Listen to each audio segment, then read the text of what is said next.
Cualesquiera sea el modo que se plantee la crisis educativa, ese planteamiento tiene que considerar el aspecto económico, el político, bajo un enfoque histórico crítico. Si no existe eso, se tendrá una visión estrecha o muy desorientada acerca de lo que se llama crisis educativa.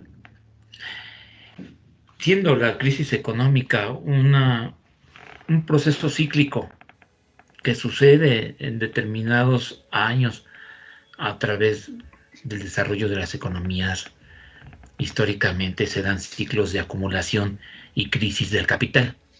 Entonces es fundamental entender que vivimos en una sociedad capitalista, una sociedad de mercado. Para empezar, el concepto de globalización es predominantemente económico. Si bien la globalización empezó desde Cristóbal Colón, es apenas recientemente cuando se le ha dado un carácter, ha renacido y a raíz de que las empresas a nivel internacional se distribuyen diferentes partes de la producción. Así, por ejemplo, un coche, los componentes electrónicos se envían a fabricarse en Taiwán, en China, los motores en Brasil, el diseño se hace en los Estados Unidos, las partes del chasis, México, por ejemplo, Chile, Argentina, entre otros países. O sea, los productos, no nada más los coches, los productos de una misma empresa, tienden a ser fabricados por partes en diferentes empresas. Esto que se le llama División Internacional del Trabajo tiene que ser considerado para lo que se llama globalización, porque entonces las finanzas y la producción industrial alcanzan una etapa más estrecha, y eso ya se puede hacer mediante informática a distancia. Los procesos de producción ya son controlados a nivel global. Pero, ¿qué es capitalismo? ¿Qué es la empresa capitalista? ¿Por qué se ha vuelto en un actor tan protagónico al grado de que se dice lidera la conducción de las sociedades, incluso mucho más que los presidentes o los gobiernos de los estados? Es más, imponen sus reglas a los estados mismos. Muchas empresas, la Nestlé, la Ford, la Toyota, etcétera, Microsoft, son mucho más grandes que muchos países. Siendo entonces las empresas el mercado, porque hay una tesis acerca de este liderazgo. Hay un autor que se llama Francis Fukuyama, que hacia el año 1992-94 planteó que estamos en el último horizonte de las sociedades, que hemos llegado a una sociedad de mercado en el que ya es el estadio último de desarrollo, ya no hay más allá, y esa tesis se llama el fin de la historia. Es decir, ya no van a haber retrocesos, ya no van a haber comunismos ni socialismos, nada más va a haber una sociedad de mercado. Por supuesto, muchos de la intelectualidad levantaron las voces. El mito del neoliberalismo se empezó a instalar. Hay textos de neoliberalismo de los que valdría la pena detenerse. Lo más importante al revisar el tema del neoliberalismo, el capitalismo y la empresa, es tomar en cuenta que existe capitalismo cuando empieza a haber acumulación de capital, mientras no. Acumulación de capital con base en una venta, en un mercado de competencia libre, entre comillas, y entonces pues ese proceso en última instancia provoca que los peces más gordos se coman a los más chicos. Se dice que el primer capital para invertir masivamente, porque el capitalismo empezó en Inglaterra. Hay dos visiones acerca de cómo empezó el capitalismo. Una dice que la acumulación originaria se dio con los piratas en Inglaterra. Los piratas robaban y ya después de ahí salió el dinero para poner las primeras empresas. Otra tesis, que es la de Max Weber, habla de que la acumulación originaria estuvo en el espíritu capitalista, en el espíritu protestante, de que si no eres trabajador, no tienes activo la inversión, no inviertes en dinero y no te muestras como una persona próspera y trabajadora, te vas a ir al infierno. La ética protestante, entonces, es una religión que influye en la creación de riqueza, y la tesis de Max Weber es que de ahí partió la primera inversión de capital para que posteriormente creciera la empresa. No se puede entender ninguna empresa capitalista si no es a partir de la noción de inversión. Uno invierte en máquinas, contrata fuerza de trabajo, hace una combinación de esas máquinas, esa fuerza de trabajo y varios otros recursos como el personal administrativo, el pago de impuestos, la inscripción de los trabajadores al seguro social, la contabilidad, muchas otras cosas y recursos aparte de los trabajadores y las máquinas. Se combina todo eso para posteriormente producir alguna mercancía y ofertarla, ponerla en el mercado. A partir de darla más cara que lo que costó producirla, entonces ese cachito, esa ganancia, el empresario la va a volver a invertir en más máquina, más fuerza de trabajo, más personal administrativo para poder expandirse. La lógica capitalista es intrínsecamente expansiva, y aunque hayan muchas pequeñas empresas que no logran expandirse, o medianas incluso, o empresas incluso grandes que de la noche a la mañana quiebran, como por ejemplo las computadoras IBM. A la última vez supe que cambiaron a Lenovo. En fin, todo este proceso de concentración de capital es lo que está detrás de la creación de las grandes ciudades, de la modernización de la sociedad, de lo que se llama desarrollo industrializador o desarrollo económico de las sociedades. Es menester entonces tener muy en cuenta que la principal desigualdad de las sociedades pasa por cómo se distribuye la riqueza,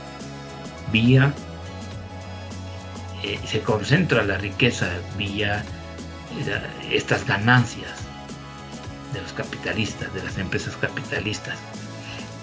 Se habla que los países atrasados son atrasados porque no tienen mano de obra calificada, porque sus productos no son de suficiente calidad y no pueden competir en el mercado, de que no hay empresarios con ganas de crecer.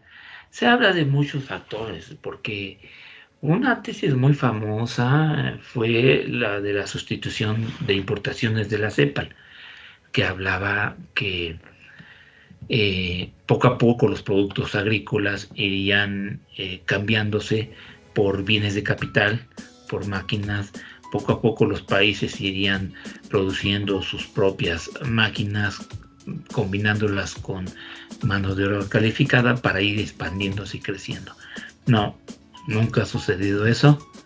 Lo que ha sucedido más bien es un proceso permanente de donde, por ejemplo, tan solo el Producto Interno Bruto de Kansas City superaba al de toda América Latina.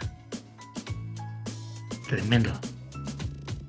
un solo estado de Estados Unidos abarcaba toda América Latina. Eso para darnos una idea de la tremenda desigualdad.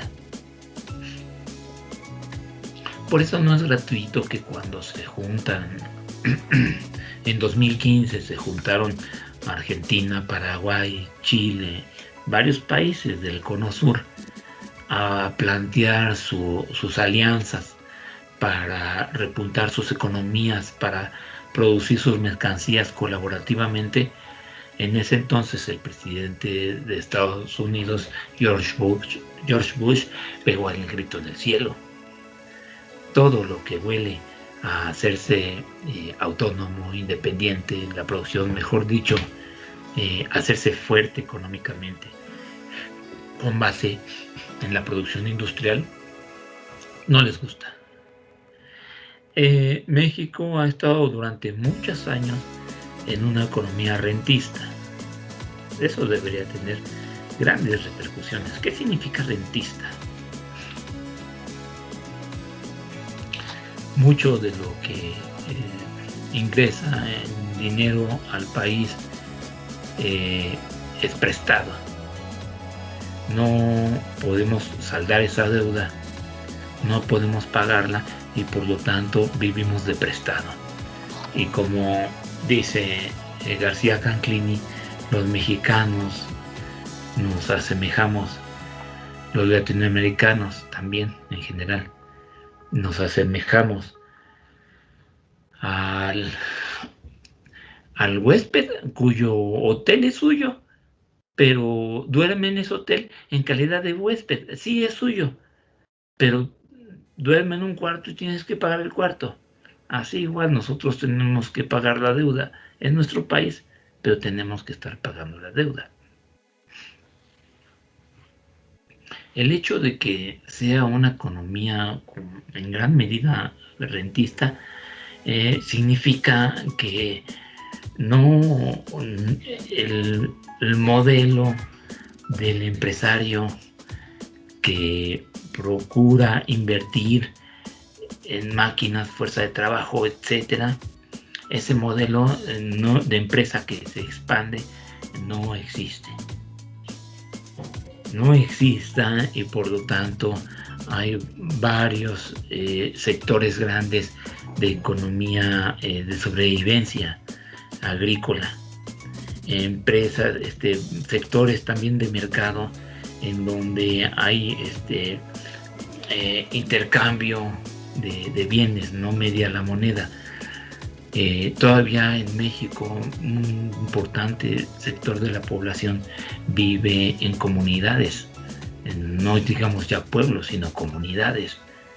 Comunidades me refiero, no sé si ustedes han ido, cuando uno va al campo y en vez de un pueblo con una iglesia central, una plaza y 500, 2000 casas, en lugar de un pueblo así, también se pueden ver comunidades en el sentido de que son casas distanciadas por 200, 500, 600 metros, pero están conectadas con esa distancia.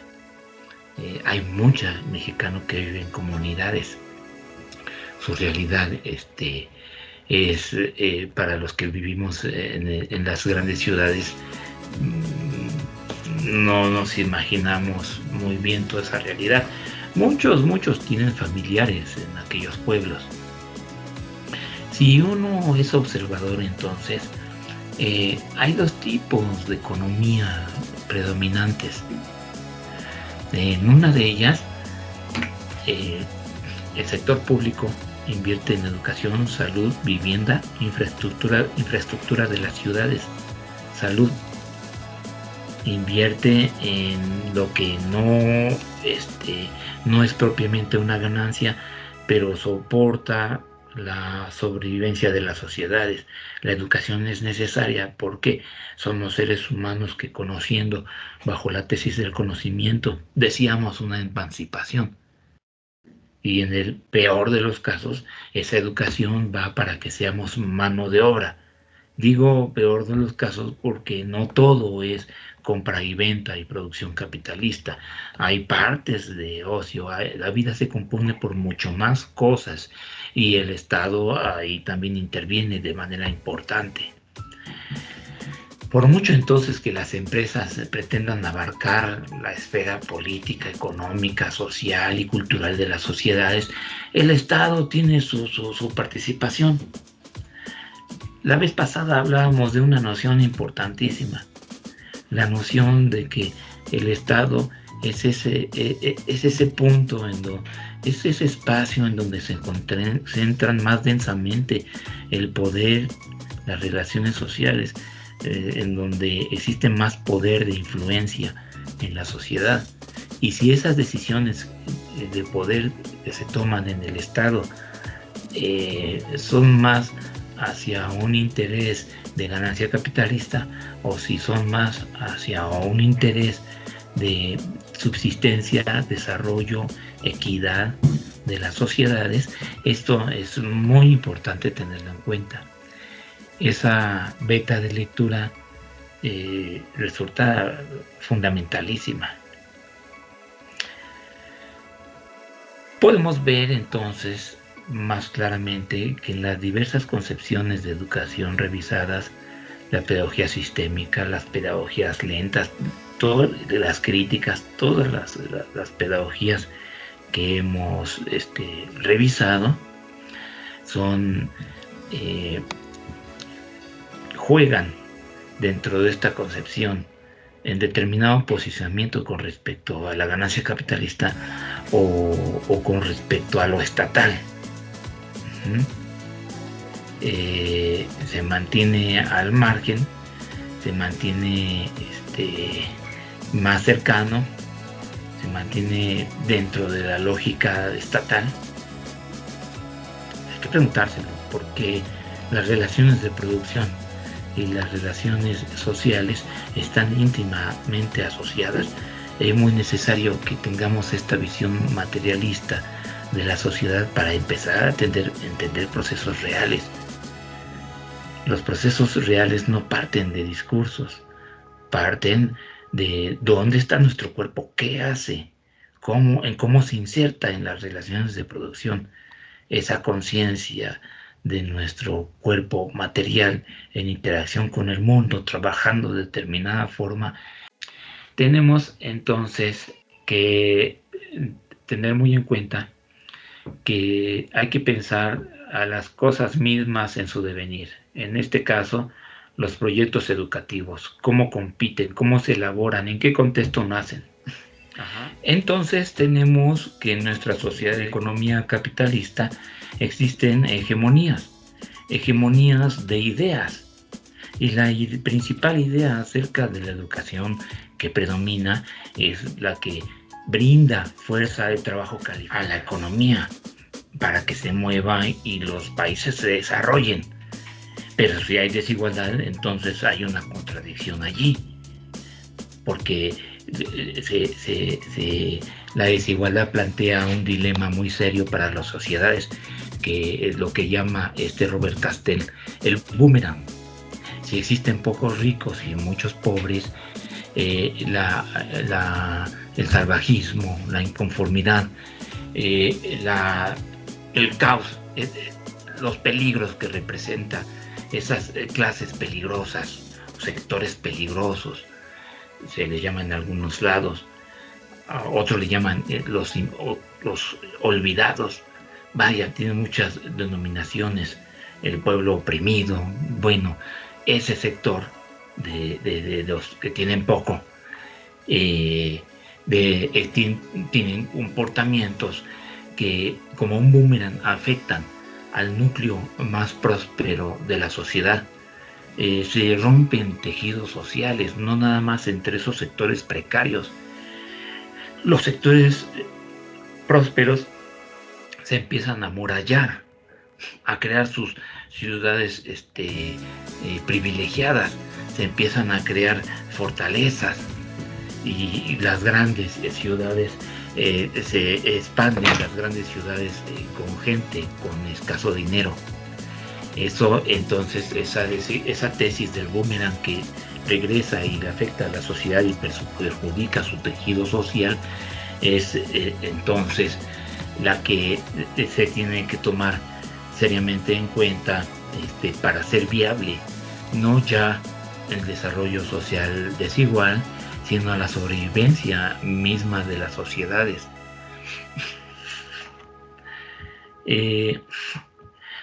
Las rupturas del tejido social representa un peligro muy serio, en donde la educación resulta seriamente afectada si esas rupturas persisten, siguen.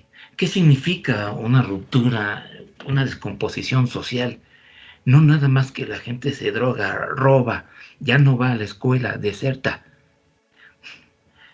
sino que los lazos de solidaridad tienden a ser menos, la cohesión tiende a ser menos, y empieza entonces a darse procesos de destrucción, procesos de destrucción tanto física en cuanto a los riesgos de la salud, los riesgos del desempleo, del crimen, de la violencia física. No nada más eso, sino también de la salud psíquica, la salud mental, la falta de educación. Entonces es como un veneno que se transmite a todos los recovecos de la sociedad. En este contexto de pandemia cabe reflexionar seriamente sobre la resiliencia que pueden tener diferentes universidades, diferentes instituciones educativas frente a la pandemia. Resiliencia significa entonces la capacidad de cohesionarse y de comunicarse de las instituciones educativas. Y si esas instituciones educativas son públicas, es muy claro, la educación debe de estar destinada a restaurar el tejido social, a evitar que más salvajismos. No nada más entonces es un lujo de puro rollo de decir portémonos mejor, sino la concientización de la importancia de la voz, la importancia de la estructuración social, de los acuerdos en torno hacia dónde se va. Actualmente no existe un paradigma hegemónico afuera del de empresarial, que es más que nada, últimamente se ha hablado del de las competencias, también se ha hablado del nuevo modelo más recientemente, pero existe un autor, María Luisa Rodríguez, se llama La metamorfosis de la educación. En este libro se plantea que existen 3 modelos de educación predominantes en las sociedades contemporáneas, es decir, a nivel global. Habría que examinarlo. Estos 3 modelos son el modelo de la excelencia, el modelo de la reestructuración de los sistemas educativos y el modelo de la crítica. De acuerdo a esta autora, el modelo de la excelencia me recuerda el libro de Gaudelard. La tesis de la excelencia en esta concepción de sistema educativo, de educación, plantea que debemos hacer las cosas con calidad, no nada más en la empresa, sino en nuestra vida entera. Preferentemente la mayor calidad posible en la producción de la mercancía que nos atañe. Si pensamos en esta lógica, los maestros tendríamos entonces que interesarnos en producir la mejor mercancía en cuanto a calidad del conocimiento. Pero en todos los ámbitos que veamos, la tesis de la excelencia es una ideología que se extiende de lograr la mejor calidad en la mercancía a lograr la mejor calidad en muchos otros productos no capitalistas, incluso la mejor calidad de vida, la mejor calidad de convivencia en familia, la mejor calidad de trayectoria biográfica, qué sé yo, ¿no? Calidad por todos lados. Se vuelve un eslogan que sí ha resultado barato, ¿eh? Es un eslogan que pretende que negar la realidad de que en nuestras sociedades existen perdedores y ganadores, porque en nuestras sociedades existen perdedores y ganadores. Si se niega eso, está negando un gran sector de lo real, y entonces será más difícil analizar la educación. Es una doctrina. El epíteto de la excelencia es un engaño. Es muy parecido a la responsabilidad social de las empresas. Ahorita, más al ratito, analizamos este enfoque de la lectura. Vamos con los otros. La reestructuración de los sistemas educativos es predominantemente una cuestión de la burocracia y los estados. Esa burocracia va directo, entonces, a crear un desarrollo nacional. Esa es la lógica. A crear un aparato burocrático para que ese desarrollo nacional se facilite mediante la educación. Es decir, si se da educación, es para que todos los sectores sociales, empresarial, de la sociedad civil, las diferentes instituciones, se vayan beneficiando de esa educación en el largo plazo. Es decir, el Estado sería el actor protagónico que cohesiona las diferentes visiones, las concilia y las dirige hacia una idea de desarrollo nacional, que por cierto, durante el neoliberalismo, pues no existió, sencillamente no existió.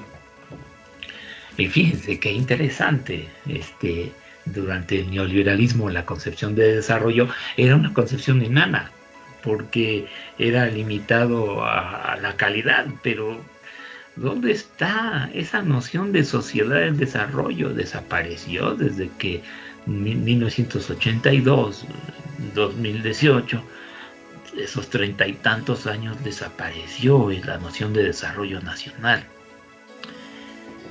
Bueno, y entonces uno también se preguntaría si realmente la tesis de la reestructuración productiva, de la reestructuración de los sistemas educativos tiene objetividad, vigencia, o es lo que se llama la neta del planeta.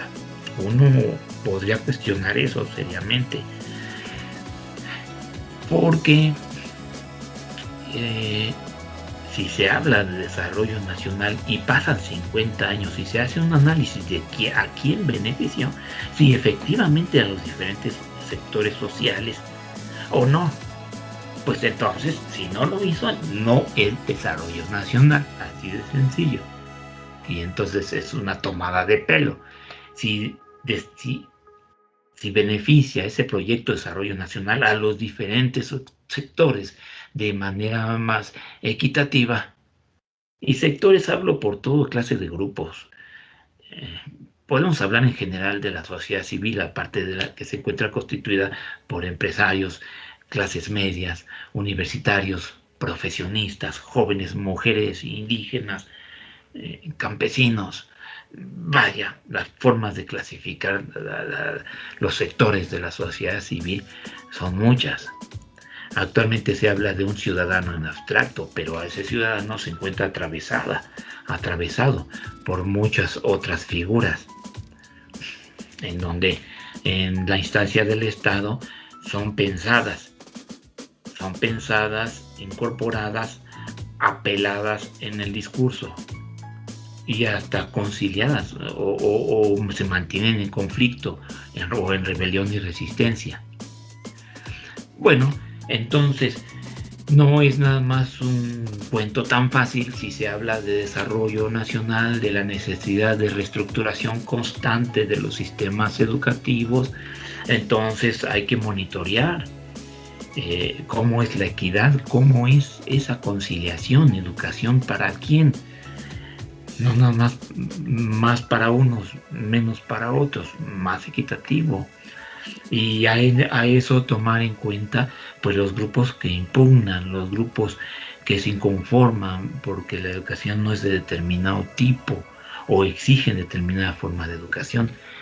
Hablando de esto, de la reestructuración de sistemas educativos, hay un suceso muy curioso, muy importante que vale la pena señalar, que es que hacia los años 1980 comenzaron a surgir lo que se llaman los nuevos movimientos sociales. Las demandas de las minorías étnicas, sexuales, los ecologistas, los estudiantes, los ambientalistas, una amplia gama de nuevos actores en la escena. Ya no es la clase obrera como de antaño, ya son todos estos, los feministas, las feministas. Ok, todos estos nuevos movimientos sociales plantearon a los currículums de las escuelas nuevos retos. Es precisamente de allí que nació lo que se llama el currículum transversal, las materias sobre, incluso los pacifistas, las materias sobre la paz, el medio ambiente, la igualdad de género, de sexualidad, también de salud reproductiva. Todos estos temas eran temas de los sectores que los sectores más conservadores políticamente de la sociedad llaman los sectores peligrosos, es decir, empezaron a ser concebidos como peligrosos por los sectores privilegiados de las sociedades, sea cual sea el país del que se trata, porque eran demandas de hacer las cosas de forma diferente.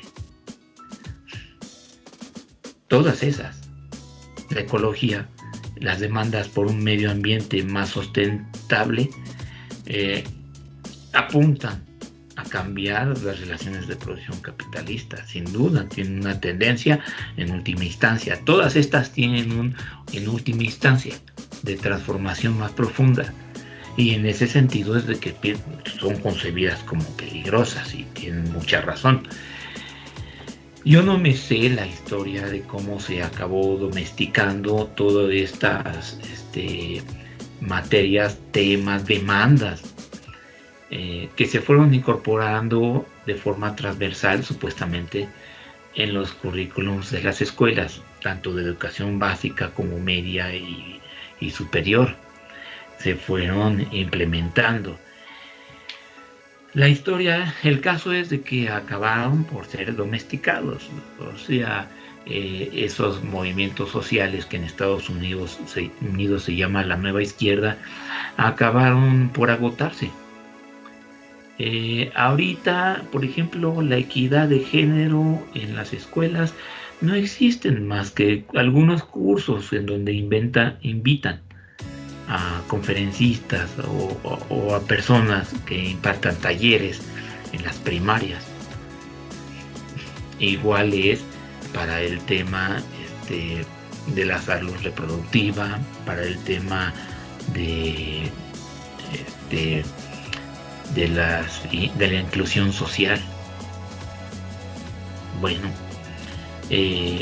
no, o sea, lo que quiero decir es que este currículum transversal quedó en puros residuos, quedó en esas incorporaciones al currículum, quedaron bateadas, no se lograron. Sin embargo, han sobrevivido de otra forma. Si bien en los currículums no se acabaron por incorporar, sí están presentes, siguen presentes en la sociedad. siguen siendo demandas muy sentidas. Uh-huh. La igualdad de género, los indígenas, las minorías sexuales, la salud reproductiva, la inclusión social, la paz, el medio ambiente, los derechos humanos, todas estas materias, todos estos asuntos quedaron como una cuestión presente en las sociedades, de manera, digámoslo así, flotante. No sabemos los momentos en que van a emerger demandas en uno o en otro caso, ya sea a partir de hechos, ya sea a partir de iniciativas. No sabemos dónde, cómo y cuándo van a surgir demandas fuertes relacionadas con los derechos humanos, pero tarde que temprano surgen, como sucedió, por ejemplo, con el caso de los estudiantes de Ayotzinapa. O no sabemos cuándo va a salir también la demanda, se va a expresar, de equidad de género, como sucedió hace poco con este youtubero que le echaron falsos de filmar los glúteos de unas muchachas, y para filmarlo se necesita tener la cámara así y hacerle así. Nunca hizo eso, pero y ni siquiera este youtubero tenía cámara, y lo metieron a averiguación durante varias horas. Es algo que salió. Entonces es bien interesante ver cómo estas diferentes demandas emergen y son visibilizadas, son apoyadas por sectores diversos. Son es entonces nuestra sociedad es entonces de tal manera, está hecha heterogéneamente, de que existen resquicios para que emerjan espontáneamente esas demandas e incluso agarren carácter estructural. Esta de los niños de la guardería ABC, que resultaban varios heridos y quemados, varios muertos, una tragedia muy lamentable, ha adquirido una consistencia bastante, los movimientos de estos padres y los movimientos también de los padres de Ayotzinapa. Ya incluso nunca se ha planteado, pero los movimientos de padres de víctimas desaparecidos también. Fíjense entonces que los padres vienen siendo una figura que ahí está presente en la política y no acaba de ser reconocida. Por supuesto, es heterogénea en cuanto uno son de los niños ABC, el otro es de los estudiantes de Ayotzinapa y la otra es de los desaparecidos. Es interesante entonces cómo estas figuras que nacen ya no son nuevos movimientos sociales, sino emergen a partir de esas demandas. Ajá. Y entonces son los momentos en donde también no sabemos cómo, dónde ni cuándo esos actores en defensa de la educación o relacionado con el tema educativo emergen. Mientras tanto, obviamente, la relación del sector educativo con el Estado tiene dimensiones, no nada más tiene esta dimensión de la sociedad que hace protestas, hace resistencias o ofrece vías alternativas de educación como el currículum autónomo, sino también tiene una dimensión de incorporación y presencia burocratizada en la organización del sistema educativo. Es un caleidoscopio en donde los diferentes actores educativos se insertan en el Estado y en el afán de la enseñanza, en el aprendizaje de diferentes formas. Pero entonces hay que tener muy claro cómo es que los proyectos se cuestionan, se dialogan, se confrontan, unos van, otros vienen. Ajá. En el tema crisis educativa, entonces hay varios paradigmas educativos coexistentes, entre los cuales ya mencionamos dos de este libro, de la metamorfosis de la cuestión educativa, la metamorfosis de la educación, que es el discurso de la excelencia, el discurso de la reestructuración de sistemas educativos, y el tercero es el discurso de la crítica. Uno diría que el discurso de la crítica va dirigida a los sistemas, a criticar el sistema capitalista. Más que criticar el sistema capitalista, es evidenciar las doctrinas, desear la emancipación en el sentido de tener el control del destino en una perspectiva deliberadamente pensada, discutida, concientizada, ¿qué más nos conviene?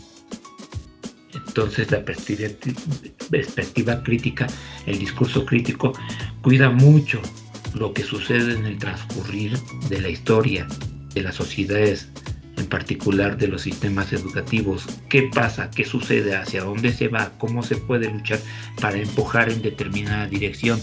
Cuestionar permanentemente si el Estado, en realidad, cuando está hablando de desarrollo, si en realidad nacional, en realidad está cumpliendo las metas que está prometiendo, si está habiendo un seguimiento a lo que se prometió.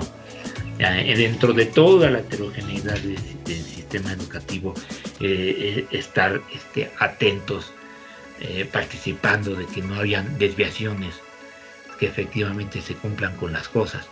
El paradigma crítico no es en función de lo que hacen los otros dos, el de la excelencia y el de la reestructuración de sistemas educativos. No es en función de lo que hace esos dos que el paradigma crítico piensa y actúa. O sea, no es reactivo, es proactivo, es movimiento que se pretende propio, porque pretende que emerja de los valores más caros a las sociedades de que se traten, los valores primero universales y los valores que culturalmente se aprecian dentro de determinadas sociedades, dentro de determinadas culturas. Es a partir de los valores emanados en la formación cultural, en la socialización histórica de muchos años, también emanados de un crecimiento de conciencia de la situación, que aspira el paradigma crítico a evidenciar las contradicciones en el paradigma de la excelencia y en el paradigma de la reestructuración de sistemas educativos, es a partir de allí, de evidenciar esas contradicciones, que se revela el carácter chato de esas perspectivas. Y sobre todo, si es verdad o no que se ha transitado por los caminos que se han prometido. O sea, no es un simple fiscal, es un participante fuerte que pretende poner su voz, que a lo mejor no tiene propiamente un actor político. Es un paradigma que donde se deja ver, en los resquicios. Yo diría que es inconsistente en el sentido de que no se puede prever dónde, cómo y cuándo, ni poco se puede institucionalizar la crítica. Esa se da, es más parte de un procesos subjetivos que se dan de forma más o menos aleatoria y caótica en la sociedad. Por ahí existe una maestría en Tijuana que se llama Teoría Crítica, maestría en Educación de Teoría Crítica. Esos son sectores muy curiosos, muy raros. En México no cuaja. En cambio, en países como Francia, Alemania, Inglaterra, pues tienen toda una larga tradición esos núcleos críticos, ya sea en el sistema de educación básica, en las universidades, en los investigadores.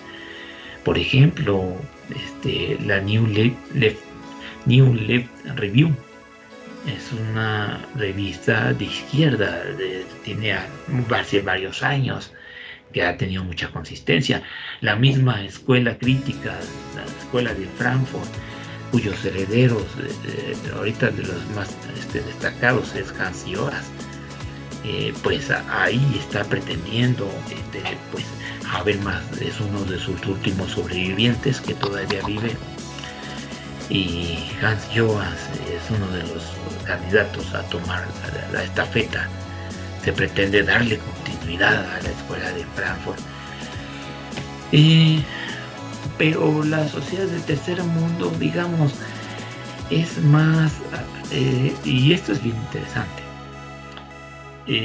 los elementos de lo que se llama la izquierda, porque la conciencia crítica es el sector político de izquierda, está más presente en los movimientos sociales de izquierda o los partidos de izquierda, que son los que desean una transformación. La derecha no quiere una transformación. La izquierda sí quiere una transformación, y los liberales, que son los que están en medio, quieren transformar una cosa sin mantener otras. Pero en fin, sin meternos a esta reflexión política que resulta interesante, lo que aquí vale la pena plantear es que pensar cómo se constituyen las ideas, y sobre todo las ideas hegemónicas impugnadas en nuestras sociedades, especialmente en la sociedad mexicana, es una cuestión clave para saber pensar que en una crisis educativa existen luchas, tensiones, resulta fundamental.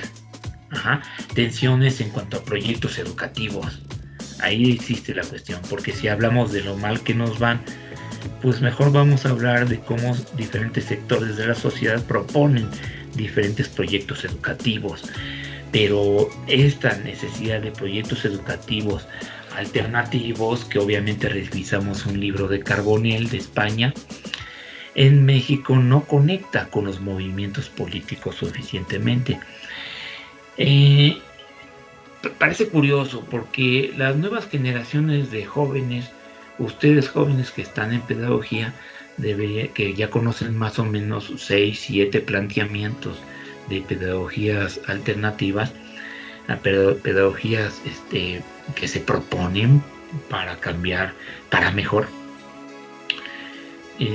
deberían saber que existe una herencia histórica de lo que es la política en México. Entra, claro, en contradicción con lo que es la política en los jóvenes. Yo le llamo lo que hoy en día hacen los jóvenes, lo llamo más lo político, que habría que analizarlo con detenimiento. Lo que es la política, es decir, los partidos políticos de izquierda, y supuestamente ya estamos en un gobierno de izquierda. Históricamente en México, el Seguro Social, las normales, los sindicatos, la noción de la reforma agraria, el reparto de las tierras, el beneficio a los campesinos, la incorporación de los migrantes a las ciudades. Históricamente en México esas cosas tienen un gran peso político. Si bien ya no hay muchos inmigrantes que lleguen, porque ya la ciudad ya no está creciendo tanto como creció en los años 80, 90, hasta 2000. Se detuvo un poco el proceso de crecimiento, pero los discursos siguen de inclusión social. A lo mejor ya no es el migrante que se incluye en la ciudad, Ha cambiado, es fascinante, porque antes era el migrante de campo que se instala y busca un empleo y poco a poquito hace su casa, y en la casa empieza a tener servicios y empiezan a pavimentar afuera, y tener luz, y se incorpora en una ciudad ya con forma, con todos los servicios, con comunicaciones, con teléfono, etcétera, con un buen trabajo.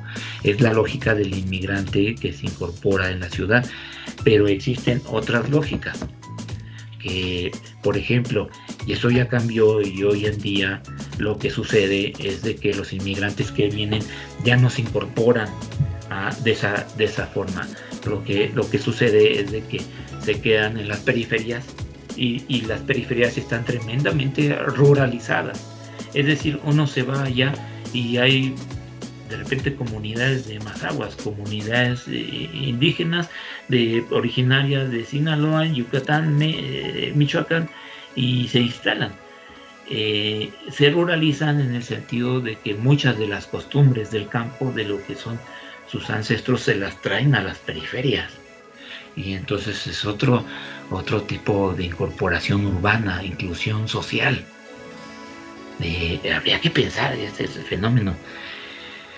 En cuanto, por ejemplo, los sindicatos, que después de algún tiempo de estar en un pacto en donde se les dio seguro social, aumentos de salarios, el IMSS, recreación cultural, vivienda, salud, pensiones, todo eso que también es muy fuerte, pues acabó, pues la lógica se acabó descompuesta.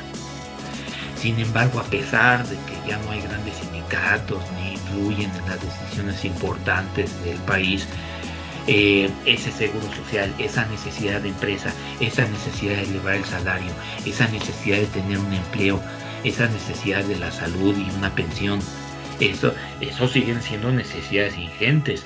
Está, digámoslo así, el fantasma de ese pasado muy vivo y coleando actualmente, y no se puede negar.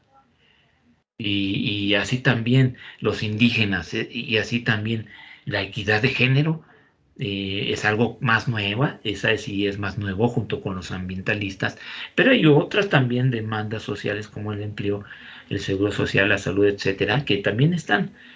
Me he dado cuenta que esas, a pesar de que ya no existen esos sectores sociales que antes en el PRI se llamaban sector popular, la CNOP, sector obrero y sector campesino, ya están diluidos, y ya se plantea a ciudadanos, pero las demandas que ellos tenían están presentes en estos múltiples ciudadanos consumidores, ¿no? Que hay autores que dicen que lo que deben ser ciudadanos que predominantemente quieren una vida cómoda para comprar y vender, para consumir. Ahí se acaba la vida. Ahí se acaba la vida, en el comprar y vender. O sea, nosotros vamos a ser nada más seres humanos que estén en esta vida consumiendo productos, trabajando y después morir. Yo creo que merecemos más. Los proyectos educativos precisamente ambicionan a más. Es ahí donde tenemos que poner mucha atención. Los proyectos educativos tienen que considerar que las ideologías conservadoras pretenden que seamos ciudadanos consumidores. Ciudadanos que votan en sus debidos tiempos y que se dedican a trabajar y consumir. Qué pobre perspectiva, ¿no? La concepción de ciudadano es impugnada, está constantemente reformulada. Se incrustan las diferentes demandas que mencionamos: minorías étnicas, sexuales, pacifistas, ambientalistas, feministas, etcétera. Se combina en diferentes movimientos de los ciudadanos. El Estado las arropa.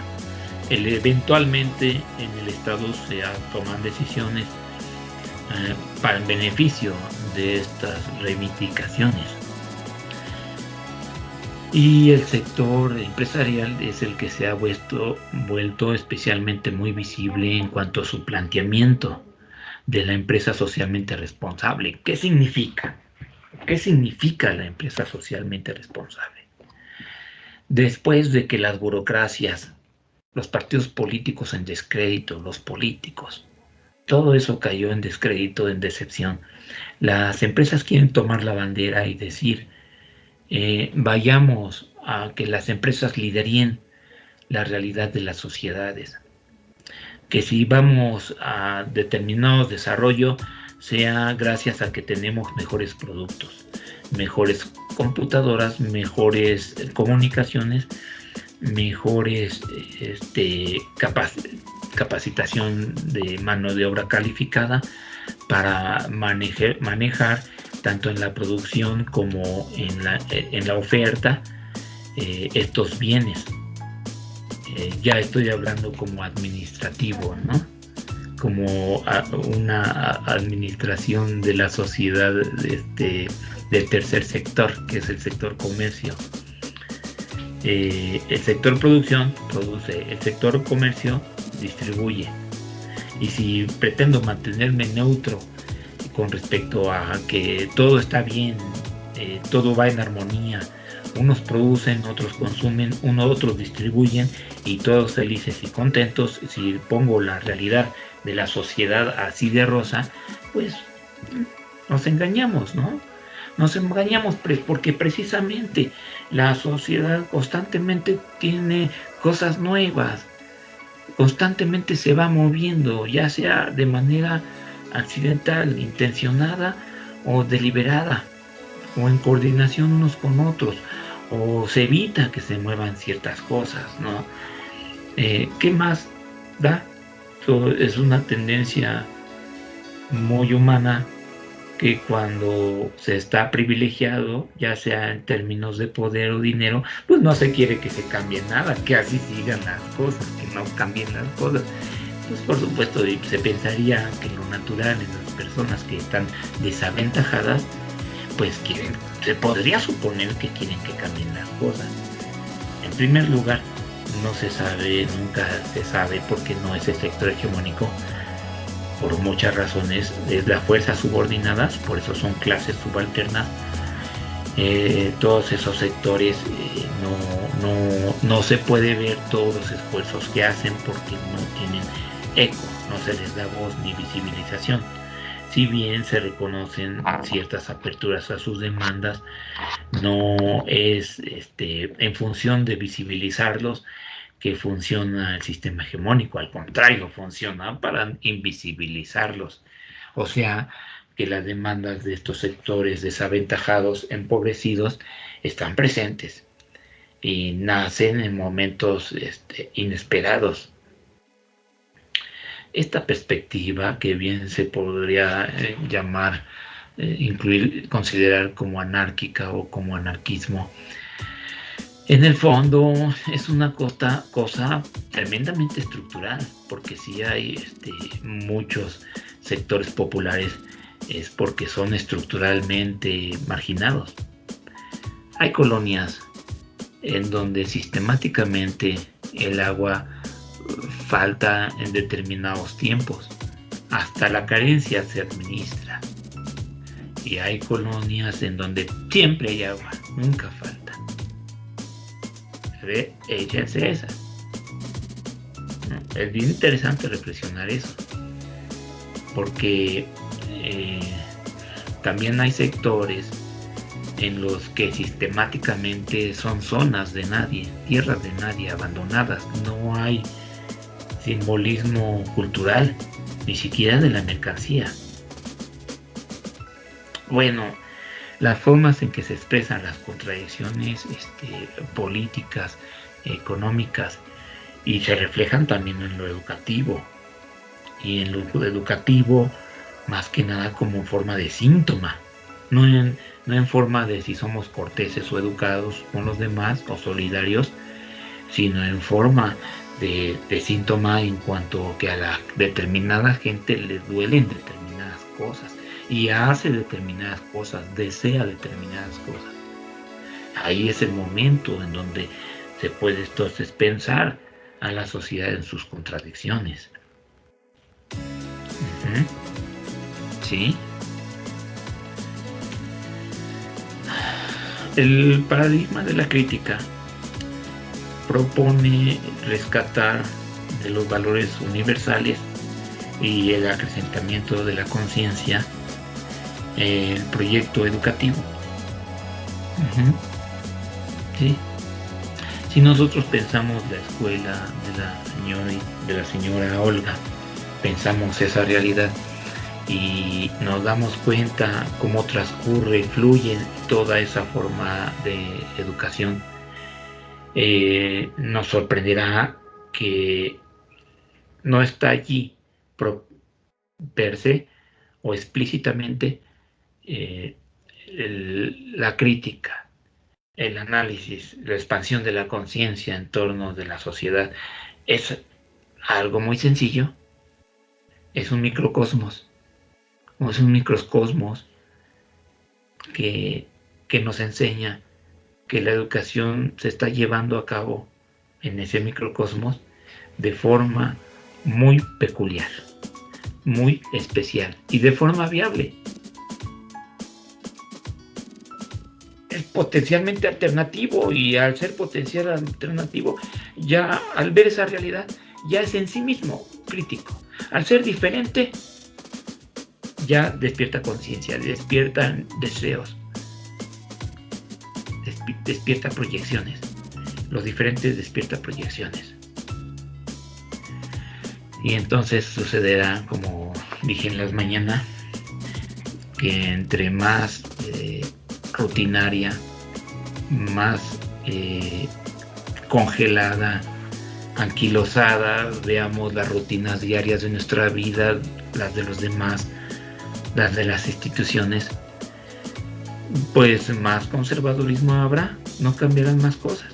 Entre más tengamos la idea de que es imposible cambiar muchas cosas, más estaremos teniendo pues, como el oso perezoso, hibernando ahí, adormecidos en una vida de comprar y de consumir, y llevar a cabo las rutinas tal cual nos la ofrecieron, sin ofrecer ningún asombro, ningún cambio, ninguna perspectiva. Nos acabamos, todo el rollo se acaba en una sociedad de mercado y vámonos. Una sociedad posmoderna es casi el equivalente en cuanto a nihilismo a la sociedad de mercado. La sociedad posmoderna plantea pues debemos disfrutar y gozar. A lo mejor no es lo central a la sociedad de mercado, pero casa muy bien. O sea, le conviene mucho a una sociedad de mercado el pensamiento posmoderno, y el pensamiento posmoderno es el que dice no te compliques la vida, no veas más allá de tus narices, no veas que un nuevo orden social a nivel global, a nivel nación o a nivel tu comunidad es posible. No pienses en lo nuevo, ni seas una persona que te asombres. Lleva tu vida rutinariamente lo más cómodo posible, porque aquí nosotros te vamos a meter miedo si es que empiezas a pensar otras cosas. Nada más tú necesitas a alguien que te proteja y que tú vivas confinado en tu vida calladito, sin soñar, sin imaginar, sin grandes aspiraciones, y se acabó el cuento. Y aquí estás un ratito en esta vida para morirte y después siguen tus hijos. No hay proyectos. Y Badiou habla de que la política feneció en su unión con la filosofía. El vínculo entre filosofía y política ya se hizo impensable. ¿Qué significa esto? Que no existe horizonte al cual de una sociedad ideal, mucho menos factible, y que a la vez lo decíamos. Eso se puso inconcebible. Hay mucho joven que en las últimas elecciones ha estado muy concientizado. Ya hay mucho joven concientizado. Se mueven, las cosas se mueven. Es muy interesante pensar, y aquí es donde está la necesidad de pensar lo político. Lo político nace a partir de abajo, no de cómo se organizan los ciudadanos o las instituciones en torno a determinadas demandas, sino a partir de lo que hace la gente en su vida diaria, en su vida cotidiana.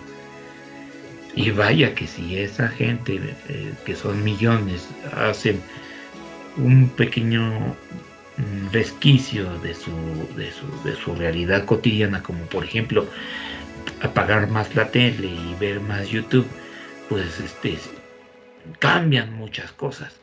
De un pequeño detallito cambian muchas cosas.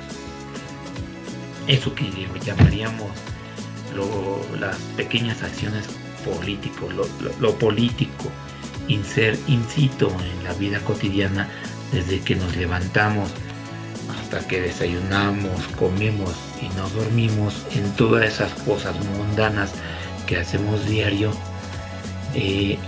tomamos todas las personas tomamos pequeñas decisiones en donde vamos sosteniendo el mundo y también cambiándolo. Por ejemplo, si sirve o no la Comisión de Derechos Humanos. Por ejemplo, si sirve o no el INE. Por ejemplo, si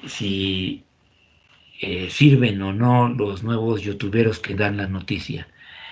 Todos esos cambios en la opinión son, si se mueven tantito en mucha gente, son grandes cambios sociales.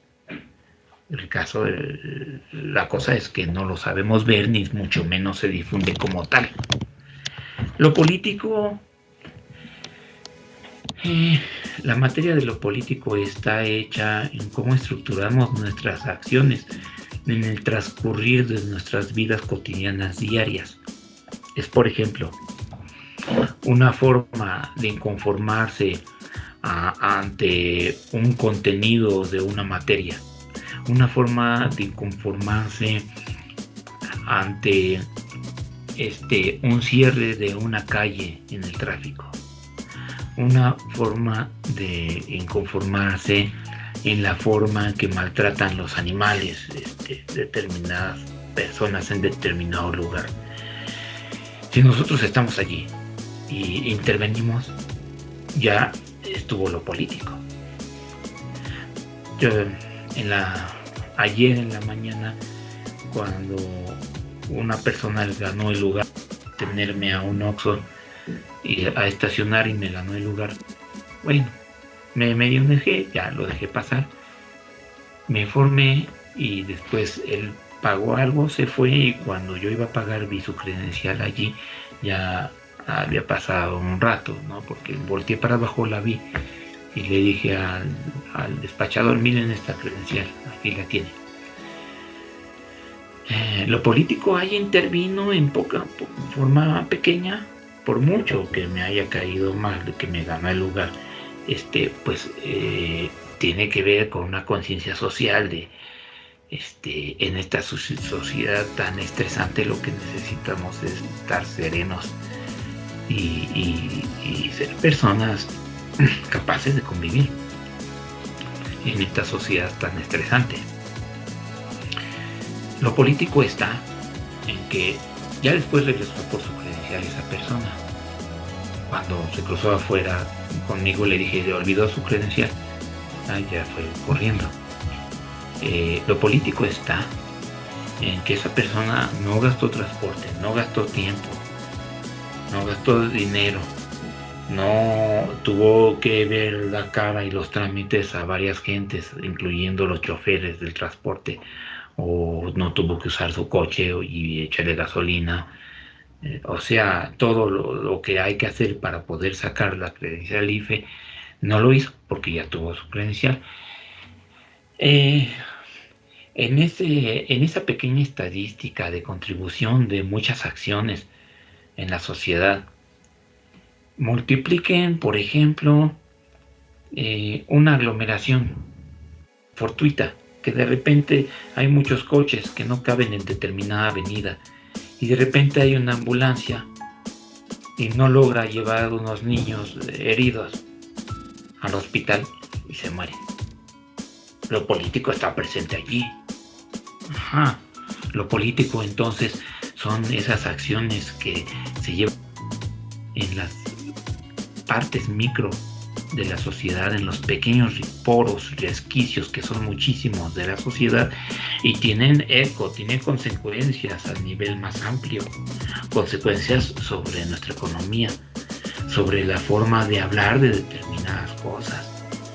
O sea, en la sociedad hay cosas que se mueven porque exactamente se mueven de determinadas formas, algunas de ellas nuevas, los quehaceres diarios de la gente. Eso es lo político. También lo político forma parte de cosas conscientes, ¿no? O sea, podrá ser que porque yo fui un ciudadano consciente y dije aquí está el IFE, pues es muy importante para él, ahí está, ¿no? Que no se pierda. O tener consciente eso como ciudadano. Hay gente que lo hace por cortesía, no por conciencia, sencillamente, ¿no? En fin, esto de crisis educativa puede ser pensada no solamente de las escuelas, que es de donde más naturalmente pueden nacer diferentes proyectos alternativos de educación o diferentes esfuerzos por remodelar o impugnar modelos existentes o incluso irlos diseñando otros nuevos. No nada más es a partir de eso que puede ser pensada la crisis educativa, sino también en una educación, en una formación cultural más amplia, educación más en un sentido amplio. Yo creo que estamos en esa situación de educación en un sentido amplio y no nos damos cuenta. En este contexto de pandemia, la educación en sentido amplio es comenzar a entender que existen espacios nuevos de creación, de recreación. Y esos espacios nuevos no se pueden restringir en un local, no pueden ser objeto de burocracia. Se han vuelto flexibles, más difusos, no hay duda. Esos procesos de trabajo de los docentes de todos los niveles educativos se han vuelto más difusos. Y eso ha conectado de forma más interesante y fascinante con los procesos educativos amplios. Ya las familias se portan distintas en el momento en que entran los niños a la webinar, o las familias de los propios maestros, o las de ustedes mismos. Estos tiempos han tenido que ser aceptados, en donde las personas, los padres de familia, la mamá, el papá, si es que trabajan los dos o cualquiera de los dos, a distancia, ¿no? Es decir, ya la práctica de la educación a distancia se ha conectado con las acciones cotidianas, en donde el nuevo concepto de educación pasa a ser el cómo hacer público esa dimensión laboral dentro de nuestros hogares, cómo hacerlos públicos, como estoy haciendo yo precisamente esto. Ustedes como estudiantes también pueden hacer pública muchas otras cosas. Como estudiantes, ustedes se tienen que animar a plantear nuevas iniciativas de incorporación de la educación. No nada más escuchar conferencias, también se pueden participar en los espacios de los videos subidos en YouTube, en los comentarios, en los blogs. Los Classroom pueden participar 2, 3 maestros. También es maravilloso, pero no lo hemos sabido ver, no hemos sabido ser creativos en torno a eso. Y es que tenemos en las manos enfrente la posibilidad y renunciamos muy fácil. Muy fácil. El Classroom, por ejemplo, una sola materia, pueden ser invitados los maestros para que participen como maestros. Amén de que cuál es el que lleva la batuta o la orquesta, porque también pueden ser cooperativamente los varios maestros que participan en un mismo Classroom.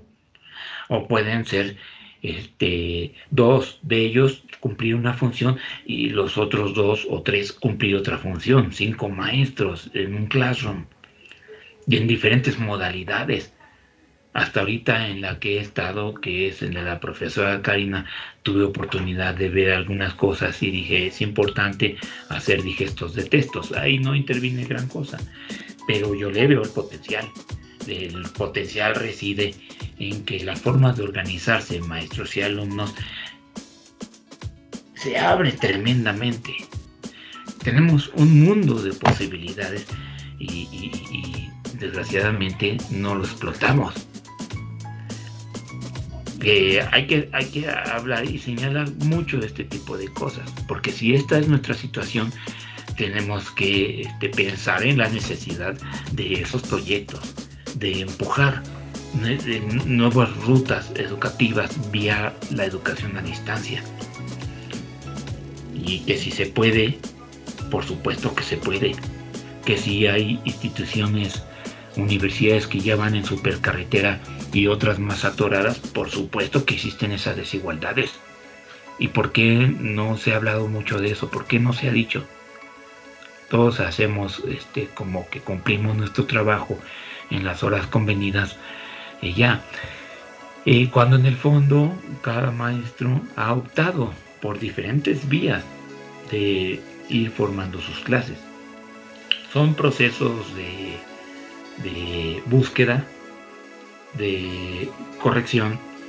No le llamo ensayo y error porque no es probeta, sino son procesos de crítica, de enderezamiento, de reformulación, de replanteamiento, de apertura a que está mal, que está bien, de potencializar todo lo que sea susceptible de ser potencializado, de eliminar lo que parece que no funciona. Son vías.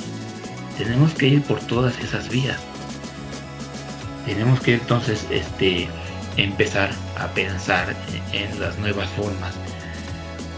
A mí me pareció fascinante cómo, y para eso te requería un software muy especial, cómo a partir de las reflexiones de lo que es un proyecto de investigación, porque estoy hablando de la experiencia de la maestría que tuve a distancia hace unos 3-4 meses. Fue una experiencia maravillosa el que planteara cada quien de determinado color sus observaciones en un documento sobre investigación cualitativa, porque se llegaron a niveles de reflexión que daban a pensar mucha riqueza y con mucha sofisticación, muchas cosas de lo cualitativo. Y no es per se cómo sacarle jugo a eso. Ahí nos quedamos en el plan B, pero de entrada ya el plan A, que era que cada quien exponía sus ideas sobre algún aspecto muy puntual de la investigación cualitativa. En ese punto es donde resultó un camino muy interesante, que no habría que abandonar, que habría que pensar detenidamente. Este planteamiento se quedó allí y el paso B, soy consciente de eso, era de sacarle jugo. Y no había otra más que continuando a sacar datos de campo y construir las categorías, que ya viene siendo ya una experiencia que no exactamente sucedió, pero como potencialidad lo llegué a vislumbrar. Y bueno, entonces, ¿dónde están esos colegiados en donde hayan resultados en términos de cómo ayudarnos en estas herramientas a distancias? ¿Cómo ir lidiando con todo esto? Ajá. No, pues hay una tremenda fragmentación. Tenemos entonces que ayudar a quitarnos muchos corsetes que tenemos, que nos ha heredados de lo que debe ser los contenidos de una enseñanza, lo que debe ser el lugar de una enseñanza y las formas de enseñanza, tener más flexibilidad y ser muy conscientes que el pensar las cosas en situación, y si se sabe usar la teoría, muy bien. Pensar las cosas en situación y si acaso con teoría para resolver problemas, para ejercitar prácticas, es algo que elemental, indispensable. No quedarnos con las inercias, asumir la situación completa, no huir, no hacerles frente a los problemas, ¿verdad? Vuelvo entonces al tema, finalmente para esta recta final de la exposición de la clase, sobre las empresas socialmente responsables. Resulta entonces que después de pretender ser los líderes que encabecen los proyectos, más bien dicho, el mantenimiento de la sociedad de mercado, resulta que el mundo no es mejor. Y no es mejor en cuanto a medio ambiente, en cuanto a equidad de género, en cuanto a violencia y barbarie en varios sectores. Los empresarios entonces deciden poner su grano de arena y dicen voluntariamente, y aquí viene el punto, voluntariamente vamos a ser responsables e impulsar beneficios diferentes a la sociedad. Si hay mucho cáncer, hacer donaciones. Si mi producto causa obesidad en la gente, pues sustituirlos por productos naturistas, hacer chocolates, pero que no son chocolates y que aparte de eso enflaquen. Como ven, entonces ya se inventaron los chocolates para enflacar. ¿Qué responsables han resultado esas empresas, ¿no? Ayudan supuestamente al crecimiento sano de los niños y ayudan a los animales, ayudan a las mujeres en muchos ámbitos. En muchos ámbitos las empresas se han convertido en el bálsamo de mejora de nuestra sociedad, hacen nuestra vida más vivible supuestamente. El punto es que eso se plantea como voluntario. Cuando en el welfare state hacia los años 40 y 50 del siglo pasado era legalizado con coacciones a hacer determinados beneficios a la sociedad, como era la vivienda, la salud, el seguro social. Todavía lo sigue siendo, pero muchas empresas no son formalizadas. Sobre todo las grandes resultan que no pagan impuestos. Tenemos entonces esta reflexión del libro de las empresas socialmente responsables, que da mucho que pensar, porque vean el tipo de discurso. Porque después de decir que las empresas en los últimos años se han convertido claves y muy importantes, dice lo siguiente, y que deben poner su granito de arena para un mundo mejor, dice lo siguiente. Es todo esto lo que hace pensar que la responsabilidad social de las empresas acabará resultando un componente fundamental de una empresa sostenible y de una empresa competitiva del siglo XXI. Es la convicción de que una sociedad madura y exigente acabará presionando. Una sociedad madura y exigente acabará presionando, o carente, o perdedora. Acabará presionando a las empresas para que encuentren una relación armoniosa y conciliada con todos sus grupos de interés. Por supuesto, en vez de comer a esa gente, o sea, y todo se acaba. Y conciliada con todos sus grupos, también ofrezcanle justicia a esas gentes a las que no se les hizo justicia, y se acaba. Armoniosa y conciliada con todos sus grupos de interés, una relación honrada y transparente con accionistas, con trabajadores, con proveedores, con clientes, con comunidad. Es decir, si los accionistas son los más beneficiados, todo ese dinero, ¿a dónde se va? ¿Cuánto? ¿Qué porcentaje? ¿Cómo se queda? Como la novela de García Márquez, va a suceder que la empresa se vaya y el pueblo se acaba devastado. Todo eso no es visible. Las acciones especulativas mismas, que son grandes cantidades y destrozan sectores industriales enteros, como sucedió con el sector de la industria del vestido y la costura, como sucedió con la caña, el azúcar, con muchos otros devastados. Los accionistas, con trabajadores, con proveedores, con clientes, con comunidad, con su entorno ecológico. Es chistoso que hable de comunidad. Y si yo diría comunismo, pegan el grito en el cielo, ¿no? Porque prohibido pensar la política y las ambiciones exageradas. Prohibido los radicalismos. Aquí nada más es voluntario y las empresas van a cooperar con su entorno. ¡Qué tremenda moda! Estamos en una moda empresarial. Inspirará una estrategia responsable en la gestión económica, productiva, medioambiental y de recursos humanos. Bueno, si todos nos ponemos de acuerdo y somos armoniosos y empujamos para que el medio ambiente y los recursos humanos sean cosa de maravilla, pues a ver si el discurso cabe, a ver si cabe en esos sectores sociales que lo consumen. Y estoy hablando por México, ¿no? En definitiva, una concepción tan profunda de la responsabilidad social de las empresas implicará una práctica voluntaria. O sea, no se les va a obligar, sencillamente si quieren. O sea, y más las grandotas, ¿no? Vaya, aquí, eso sí, pero superadora de los mínimos exigidos por las leyes.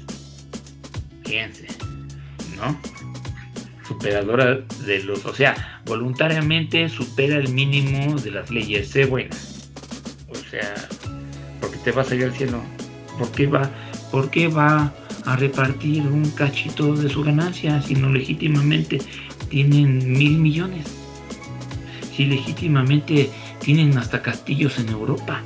Y no nada más, no digamos ya los empresarios, varios políticos mexicanos del pasado.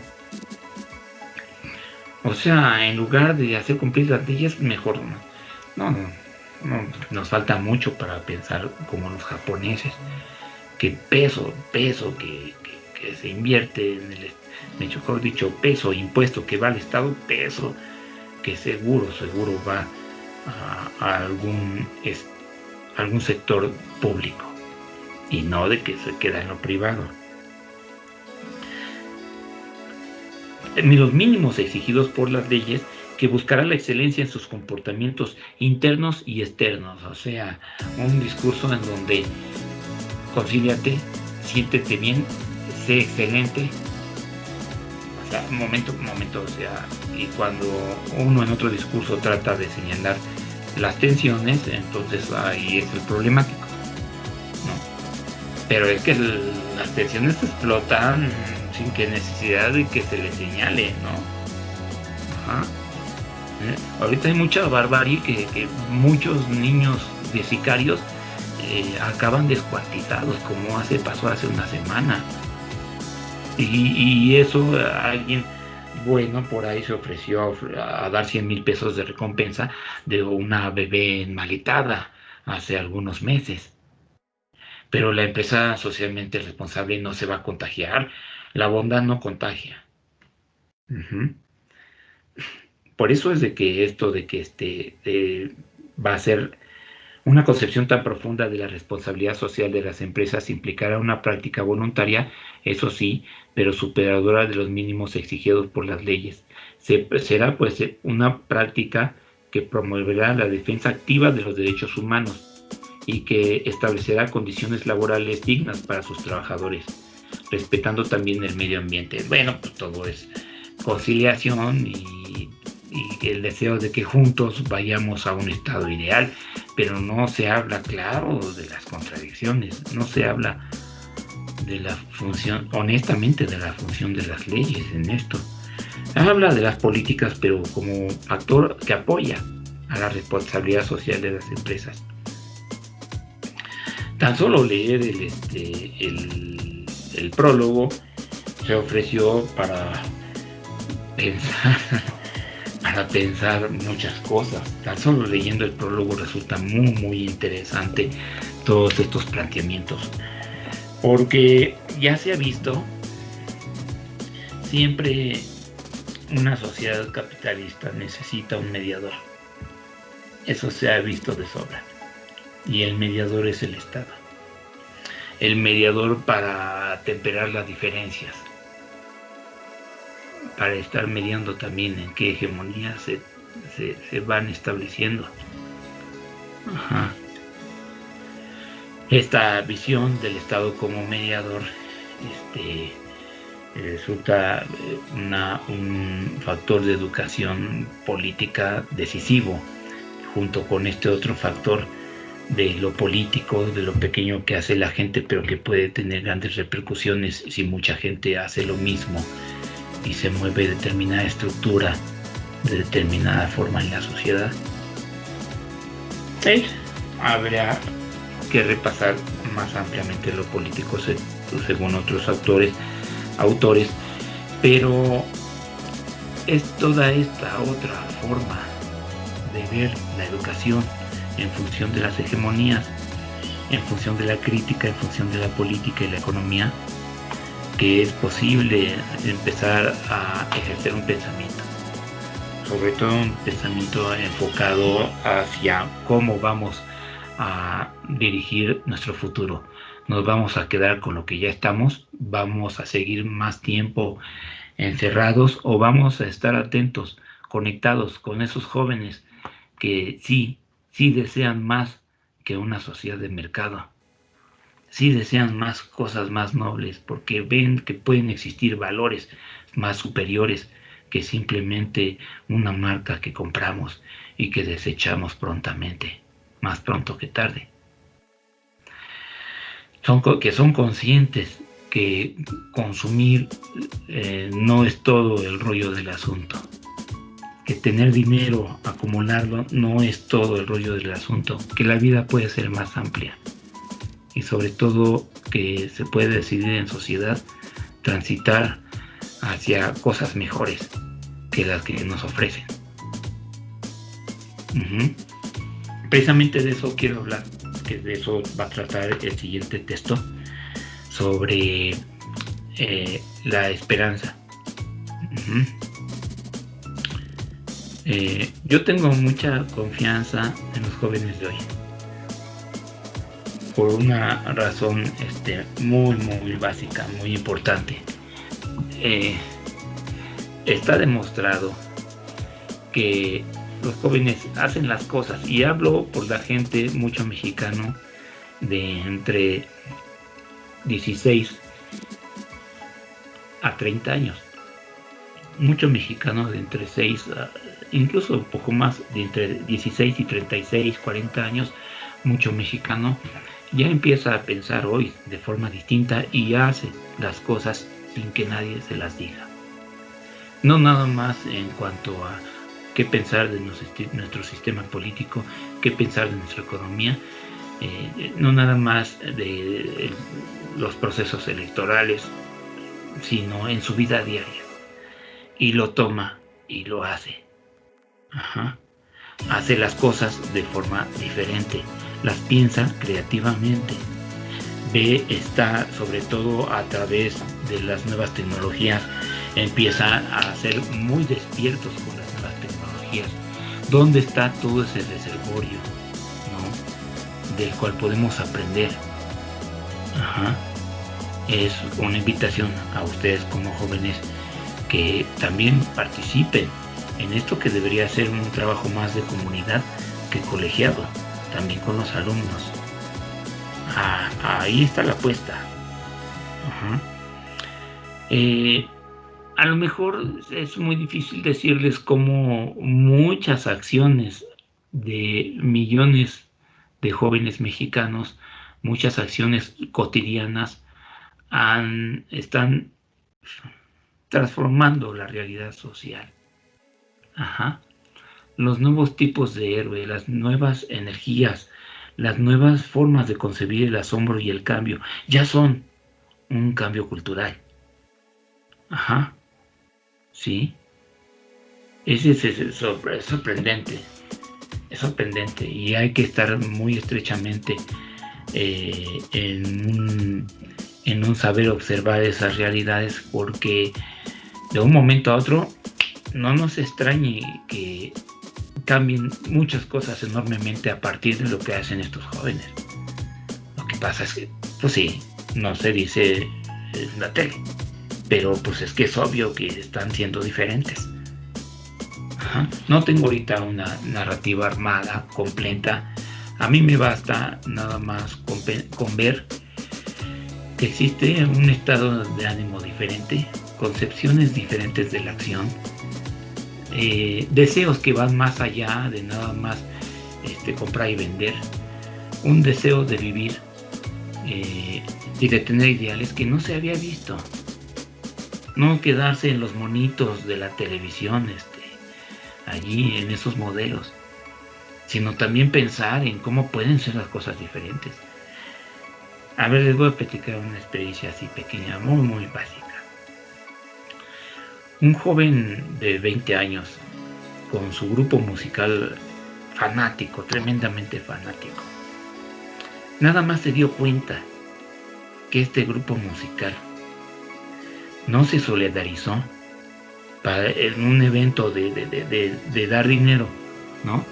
Porque cantan los artistas gratis y lo que se junte va dinero para estas fábricas en China, para dar dinero a los trabajadores precarios de China. Se hizo un evento musical y cuando esta persona que conozco de 20 años se enteró que su grupo musical, y era muy fanático, su grupo musical favorito no fue ahí, dijo que no querían ir, dejó de creer en ese grupo musical. Eso está muy interesante, porque entonces ahí es donde más claramente se ve que son monitos que se dedican a cantar y bailar y tontitos, pues, sin conciencia social, ¿no?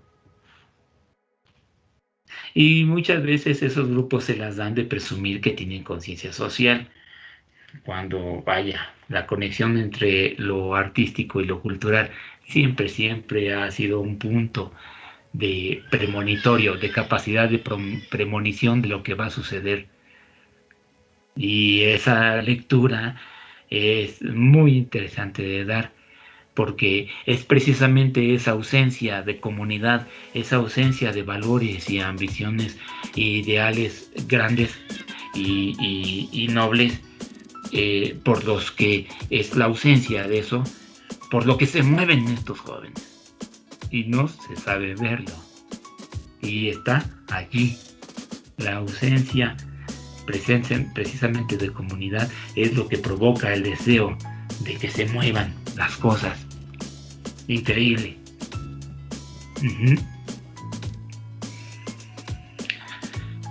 No me he dedicado a juntar, son así sorpresas que salen en el proceso.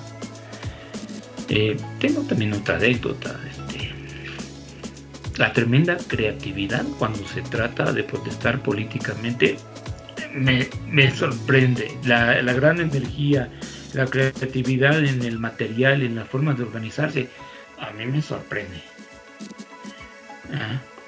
Y miren que no es una cuestión que nada más por determinada demanda se mueven, son creativos y después desaparece y ya, sino que ya hay mucha consistencia en las redes sociales. Y entonces, por ejemplo, YouTube se ha vuelto una instancia de impugnaciones de esas hegemonías y no existen estudios de cómo van, ¿no? Lo que existen son las tendencias en votaciones y todo eso, y trata de ser mediado todo eso, sin duda alguna, incluyendo el escenario que nos están construyendo de cómo se está llevando a cabo la política en Estados Unidos con esta denuncia acerca de Donald Trump. Ajá. Es tremendo porque se nos presenta ese escenario y pensamos que se están jugando cosas decisivas cuando ya está el escenario armado, ¿no? Y entonces, sí, qué bueno que Trump está luchando por un mundo nuevo. Calmantes montes, ¿no? Como que Trump está luchando por un mundo nuevo. Siempre hemos sabido que el sistema electoral de Estados Unidos precisamente está hecho para aplastar las voces de las minorías, ¿no?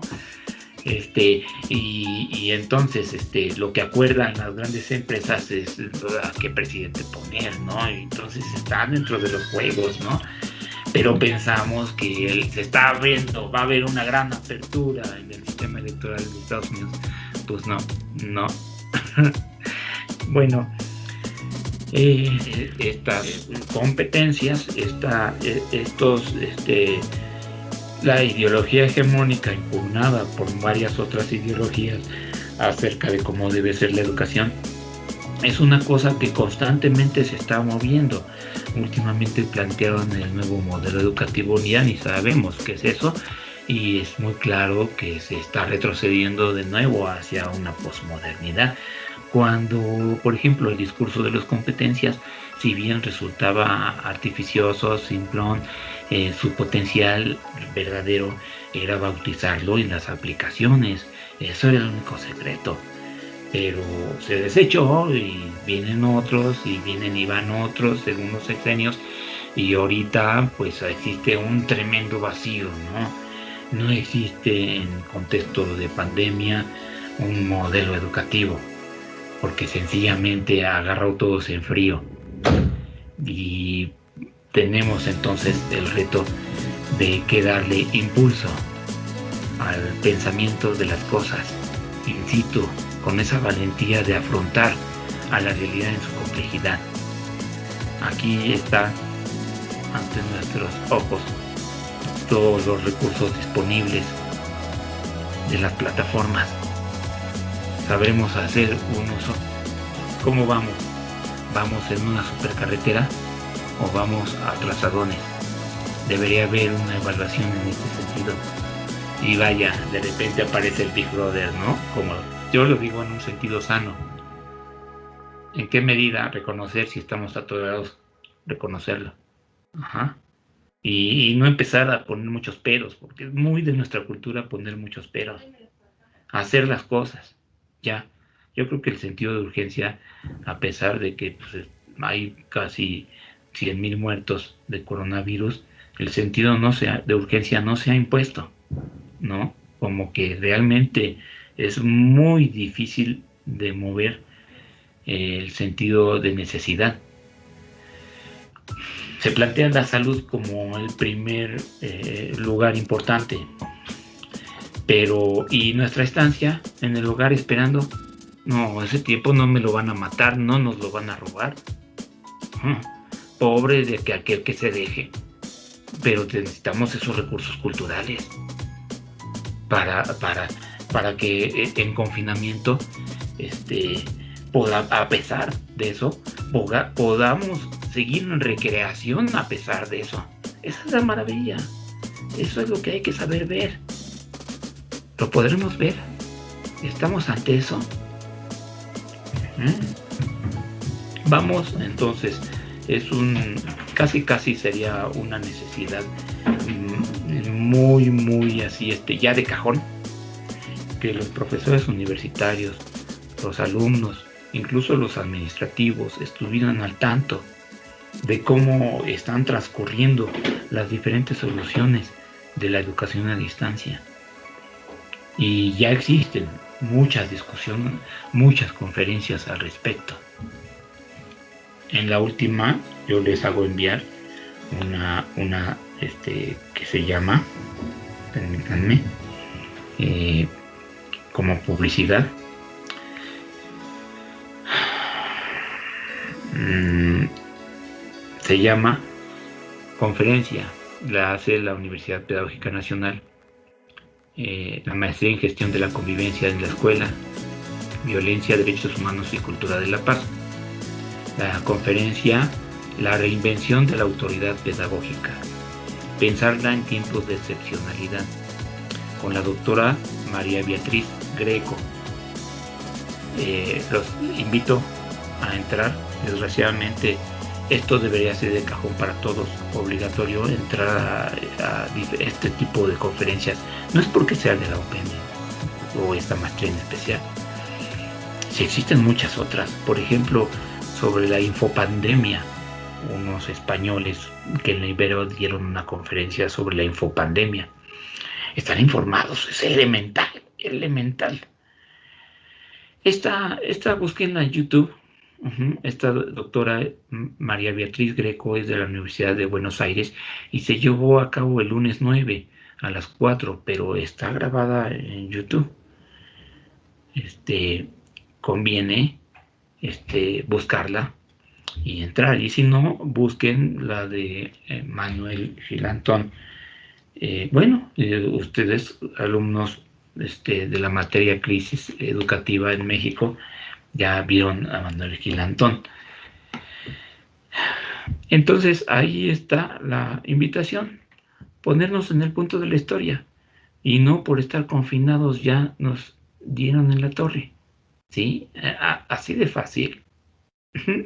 Yo no lo creo. Hagamos comunidad, comuniquémonos, estemos presentes, hagámonos presente. Ahí está.